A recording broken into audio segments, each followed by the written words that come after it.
9-дневен престой в космическа база на НАСА в Турция, който включва достъп до най-новите технологии в областта на астронавтиката и астрономията.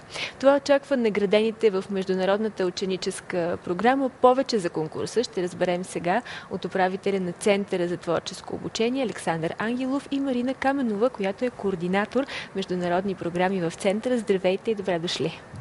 Здравейте! Вие сте представители на програмата за България и Русия. Кажете ни повече за този проект. За 10-ти път се провежда той и с участие на български деца. Да, така е. И ние сме много горди с това, че проектът продължава и няма изгледи това да се промени. До този момент над 450 деца и младежи от България са участвали в програмите на Космическия център на НАСА в Измир. И това е повод за гордост, защото България е на челните места по брой участници изобщо. Това е програма, която, както казват колегите от центъра, е мястото на Земята, което е най-близо до космоса и е пълен тренинг за малко повече от седмица на деца и младежи на тема космос изобщо. Те буквално са тренирани да бъдат астронавти или космонавти.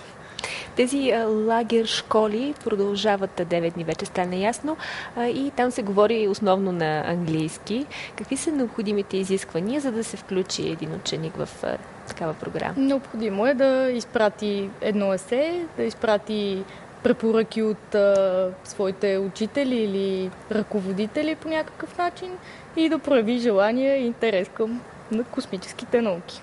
Със сигурност много младежите тук, които ще проявят интерес към подобна програма. Как се провежда самото обучение там? Самото обучение завеждате в базата на Space Camp и оттам те подхващат млади ръководители, които в по-голямата си част са американци. Има и турци също така. Провежда се на английски цялата програма и са почти 24 часа на денонощието с теб, храните се заедно, учите се заедно, спите в едни големи общежития, така да ги наречем, по 10 човека деца заедно и е голяма веселба. Какъв е отзивът, който получавате след една такава програма? Отзива от участниците е без думи. Вижда се в очите им. Отзива от родителите, че децата ми се върнаха променени. Отзива от директора на училището е, че Боже Господи, имаме космонавт в училище. Отзива от общината, където е това училище, че най-сетне има училище, което е изпратило космонавти. Това се отразява обикновено от местни медии. За нас най-силният отзив са медалите, които българските участници всяка година донасят. Там има и състезания. Да, факт е, и то се провежда по много нетрадиционен за нас начин, защото в момента на влизането си в космическия център ти се включваш в една група от поне 150 младежи на твоя възраст или много близка, но няма български отбор, а българските участници по един или по двама се пръскат между 10 различни отбора. И те трябва да работят с младежи от още 10 държави, но пък мониторинга на цялото представяне на всеки един участник и на всеки един отбор се прави от специалисти. Те гледат не само как се представят българите във всеки отбор, ами изобщо всички българи на едно място. Има медали, които са с хуманитарна насоченост, с персонална или с технологична. Най-често българите са много силни в технологичните изяви. Малко обаче имаме да работим за работа в екип. Трябва да се постараем повече там. Няма ли сме участие без медал. Всяка година се дават само 3 медала и участват по 12 отбора. Така че ние сме в топ 30% винаги. Този наш индивидуализъм е пословична черта, с която би трябвало да се справим, за да сме малко по-успешни. Факт е, но пък съм виждал отбор, в който има 3 участника от България, 3 от Северен Кипър, 3 от Кипър, 2 от Турция, 2 от Гърция и 2 от Армения и този отбор спечели 2 медала, което е забележително също. Мотото на Космическия център е, че космос е място за мир. Колежката е била ръководител не на един отбор и също така е минала и тренинг за инструктор в Космическия център за една седмица. Така че организацията и подхода са коренно различни от това, което се случва тук на Земята, наистина. Какво всъщност се случва там, в тази база? Как протичат отвътре? Може да ни кажете малко тайни. Как протичат всички тези посещения, игрите, които се провеждат? Те са не са разделени, но имат няколко аспекта. Един естествено е аспекта на науката. Включени са 14 симулатора, които са симулатори, които се използват от истинските астронавти. Имат и аспекта естествено на работата в екип и на също така развитието на един човек като част от екип. Сашо, може би може да каже повече. Да, защото космическия полет е едва на 60 години. Този център е създаден 70-те години от последователи на доктор Вернер фон Браун в Щатите, който е основен учен в програмата Аполо. Пренесен е 99-та година в Турция и това е едва третия в света такъв център. В момента работят в Щатите, в Канада и в Турция. И е най-близкият до нас съответно. Център има за цел да представи на младежи цялата история на космическия полет и развитието на технологиите от 50-те години до 20 век и началото на 21 век, като започва с симулатори, които са били много странни като открития преди 50-60 години за астронавтите. Пускаш се на тях, след това минаваш през симулатори, които се усложняват спрямо развитието на технологиите, изпробваш лунната гравитация, подскачайки на един крак по 15 метра на един големи подскоци, и най-сложният симулатор всъщност е симулатора на совалката Discovery, част от програмата за космически совалки на Щатите, в която отборът ти получава роля и абсолютно всеки има реално място в корпуса на совалката или в тъй наречената контролна зала Хюстън, и се провежда симулация двучасова на мисията совалката до извеждане на сателит в космоса, като всяко копче, всеки свич в корпуса на Discovery е точно там, където се намира в истинската совалка, която, слава Богу, все още не е покътната. И това зашеметява и спира дъха. Това е невероятно любопитно, действително. Да. Сигурна съм, че много голям процент от всички ученици тук в България биха искали да станат част от една такава програма. Вие провеждате и предварителна подготовка тук в България. Кажете ни повече. Преди 4 години Център за творческо обучение сключи голямо споразумение с Космическия център в Турция и изнесохме част от програмата, за която не са нужни тренажери и симулатори, в България, на български и на английски език. Използваме тези знания и нови такива, които сме разработили по различни проекти, за да направим много силна предпрограма, в която да може да кандидатства буквално всеки ученик или всеки клас с класния си ръководител. Тези програми се провеждат близо до Варна или в Копривщица в момента, като използваме и партньорство на Българска академия на науките и други организации. Реално през цялата учебна година и след цялата календарна година една група младежи може да дойде на предпрограма и след това при проявен интерес да се кандидатства за участие в Космическия център, било то платено или по стипендия, защото ние представяме и стипендии всяка година.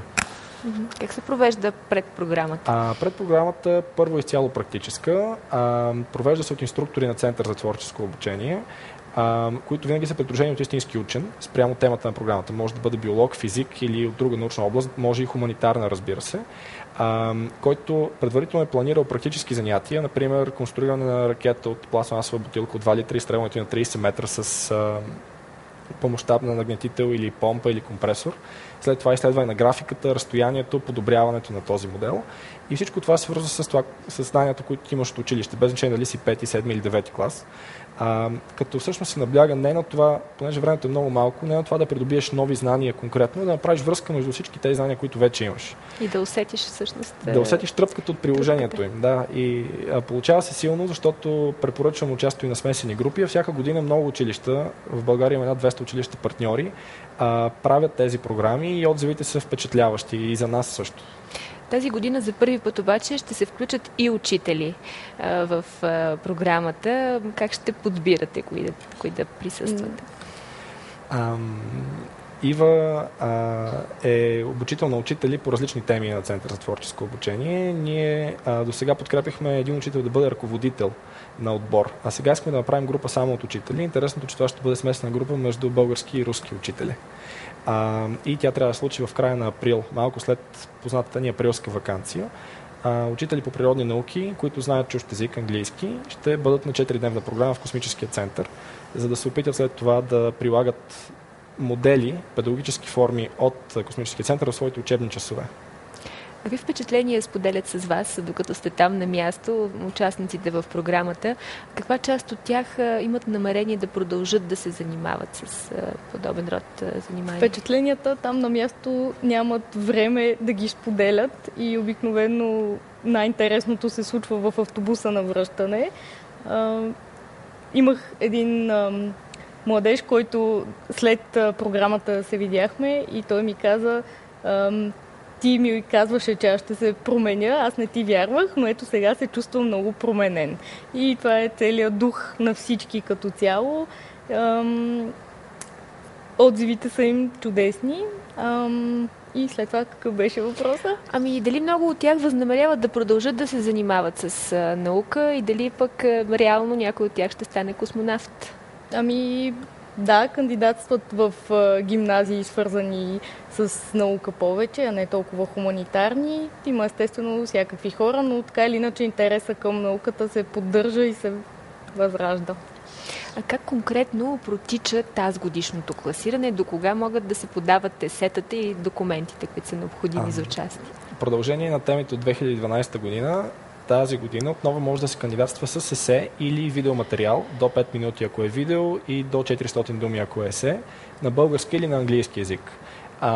Темите са 3, са публикувани на сайта на Център за творческо обучение. 2 са технологични, една е с обществена насоченост.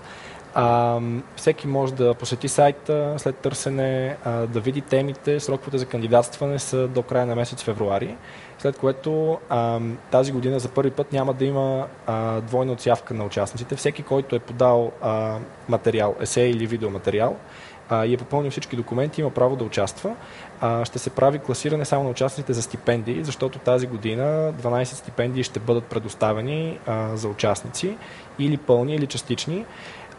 Така че техните разходи ще бъдат поети и ще могат да участват като номинирани, но тогава пресявката е сериозна, защото участва екип на Космическия център в Турция. Те правят финалната оценка с оглед на безпристрастност на журито и всичко се представя на английски език.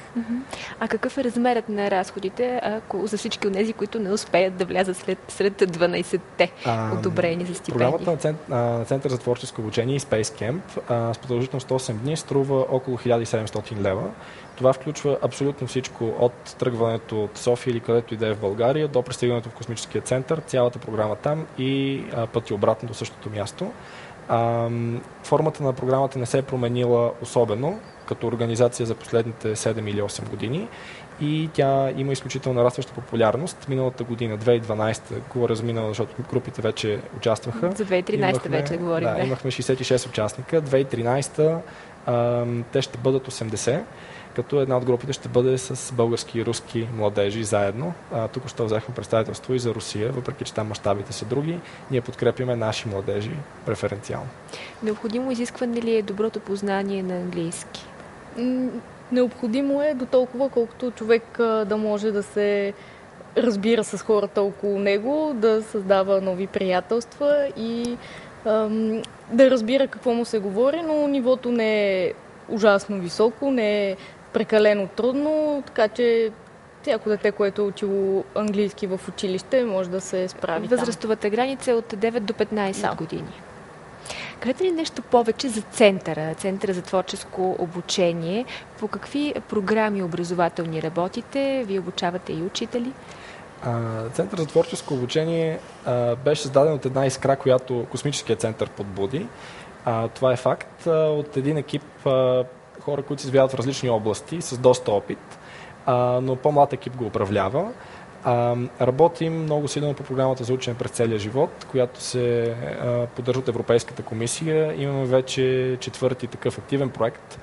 Имали сме проекти с технологична насоченост, с насоченост за изучаване на чужди езици или за, примерно, най-новия ни проект за устойчиво развитие в предучилищна възраст и ранна училищна възраст, който Ива координира всъщност за България.